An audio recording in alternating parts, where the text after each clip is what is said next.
ಆರ್ಥಿಕ ಸಂಕಷ್ಟದ ಬಿಕ್ಕಟ್ಟು ಸರಿಪಡಿಸಲು ಹೋಗಿ ನಿವೃತ್ತರಿಗೆ ಕೇಂದ್ರ ಸಂಕಷ್ಟ ತಂದಿದೆ. ನಿವೃತ್ತ ಸರ್ಕಾರಿ ನೌಕರರಿಗೆ ಪಿಂಚಣಿ ಪರಿಷ್ಕರಿಸಲು ಸಾಧ್ಯವಿಲ್ಲ ಎಂದು ಕೇಂದ್ರ ಸರ್ಕಾರ ನಿರ್ಧರಿಸಿರುವುದನ್ನು ಖಂಡಿಸಿ ಗೋಕಾಕ್ದಲ್ಲಿ ನಿವೃತ್ತ ಸರ್ಕಾರಿ ನೌಕರರು ತಹಸೀಲ್ದಾರ್ ಕಚೇರಿ ಎದುರು ಪ್ರತಿಭಟನೆ ನಡೆಸಿದರು. ನಂತರ ತಹಸೀಲ್ದಾರ್ ಮೂಲಕ ಪ್ರಧಾನಮಂತ್ರಿ ನರೇಂದ್ರ ಮೋದಿ ಅವರಿಗೆ ಮನವಿ ಸಲ್ಲಿಸಿದರು. ನಿವೃತ್ತ ಶಂಕರರ ದೊಡ್ಮನಿ ಮಾತನಾಡಿ, ಆರ್ಥಿಕ ಸಂಕಷ್ಟದ ಬಿಕ್ಕಟ್ಟು ಸರಿಪಡಿಸಲು ಹೋಗಿ ಕೇಂದ್ರ ಸರ್ಕಾರ ನಿವೃತ್ತರಿಗೆ ಸಂಕಷ್ಟ ತಂದಿದ್ದಾರೆ.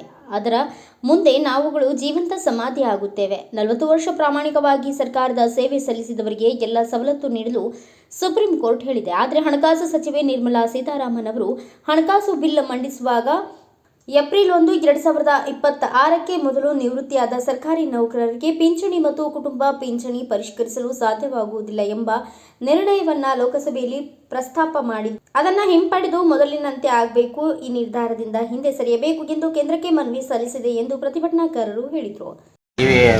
ನಿರ್ಮಲಾ ಸೀತಾರಾಮನ್ ಅವರು ಆರ್ಥಿಕ ಬಿಕ್ಕಟ್ಟನ್ನು ನಾವು ಹೆಂಗೆ ಬಗೆಹರಿಸಬೇಕು ಅನ್ನುವಂಥ ಒಂದು ಕಮಿಟಿ ಒಳಗೆ ಫೈನಾನ್ಷಿಯಲ್ ಕಮಿಟಿಯಿಂದ ದೇಶದ ಆರ್ಥಿಕ ಬಿಕ್ಕಟ್ಟಿನ ನಿರ್ಮೂಲನೆ ಹೆಂಗೆ ಮಾಡೋದು, ಹೆಂಗೆ ಸುರಕ್ಷಿತರು ಅಂತೇಳಿ ಒಂದು ಅವರಿಂದ ಒಪಿನಿಯನ್ ಕೇಳಿದಾಗ ಅವರೊಂದು ಒಪಿನಿಯನ್ ಇದೆ, ನಿವೃತ್ತರಿಗೆ ಯಾರಿಗೆ ಆಗ್ಯಾರ ಅವರಿಗೆ DA ಕೊಡೋದು ಬಂದ್ ಮಾಡಿರಿ, ಅದು ಸಾಕಷ್ಟು ಹಣ ಉಳಿತದ, ಅದನ್ನು ನೀವು ಅಭಿವೃದ್ಧಿ ಪರ ನೀವು ಅದನ್ನು ಉಪಯೋಗ ಮಾಡ್ಕೋಬೋದು ಅಂತೇಳಿ. ಆದರೆ ಪರಿಸ್ಥಿತಿ ಏನಾಗಿದೆ ಅಂದ್ರೆ ಅವರು ದೇಶದ ಆರ್ಥಿಕ ಬಿಕ್ಕಟ್ಟನ್ನು ಸರಿಪಡ್ಸಕ್ಕೆ ಹೋಗಿ ನಮ್ಮ ಎಲ್ಲ ನಿವೃತ್ತರಿಗೆ ಬಿಕ್ಕಟ್ಟು ತಂದು ಕೊಡಾಕತ್ತಾರೆ. ನಾವು ಒಂದು ಜೀವಂತ ಸಮಾಧಿ ಆಗಿಬಿಡ್ತು ಅದ್ರ ಮುಂದೆ.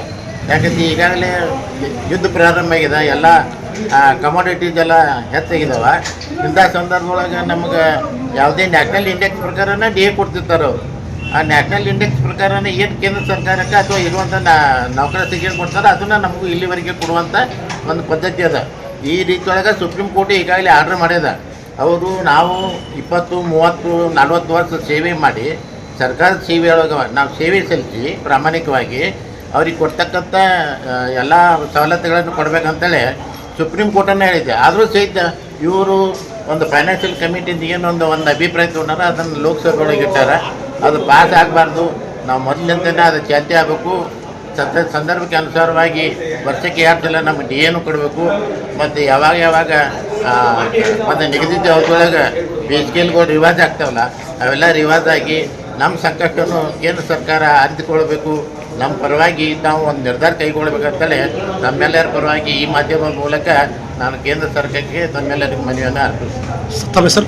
ನಮ್ಮ ಹೆಸರು ಶಂಕರ್ ದೊಡ್ಮನಿ ಅಂತ.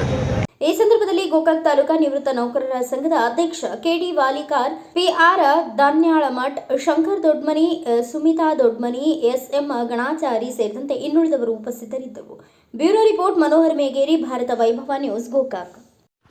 Thanks for watching. Read, discuss and debate with editor Dr. Yan Prashant Rao. Wanted reporters in print, digital and visual media for Bharat Vaibhav Daily Newspaper, BV News 5 Channel and BV Fast Web News from all the talukas of Karnataka, Goa and Maharashtra. If interested, send your resume to 9019229369.